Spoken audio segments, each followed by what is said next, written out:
Արտավազդի հանձնվելուց հետո դա ինստիտուցիոնալ բան է դարել դրան հետո գալիս է դրանից հետո մյուսներն ասում են եթե նա հանձնվել է ես էլ հանձնվեմ Վասակը մյուսը այդ սա նախարարները հաստում են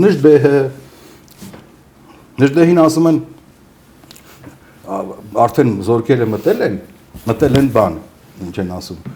Բուլղարիա մենք փախնենք Ամերիկա այնտեղ դու ահագին գործ կանես ես չեմ կարող թողել այս ժողովրդին բայց այդ ժողովրդին ինչ ոնց թողես մենակ ինչ անես եւ Նժդեհը մեծագույն բանը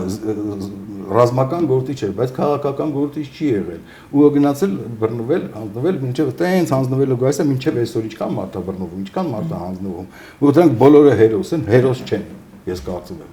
հերոսը այն թակավորն է, այն քաղաքական գործիչն է, այն զորավարն է, որ կարողանում է այս ասի, այն անի, սենց անի, նենց անի, դավադրություններ, որովհետև նույն Արտավազդին նամակ է գալիս Հռոմից, ով է գրում այդ նամակը, Օգոստոս Կայսերը, որը ջահել էր, Լեր Օգոստոս չէր, էլի ինքը Օկտավիանոս է, ասում է այդ Մարկ Անտոնիոսը, որ գալիս է Հայաստանի վրա, դա Հռոմից չի գալիս, դա այն գալիս է Եգիպտոսից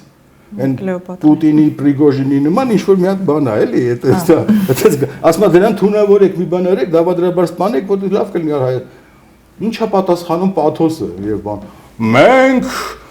ազնվական ենք, մենք դավադրաբար մարդ չենք սպանում։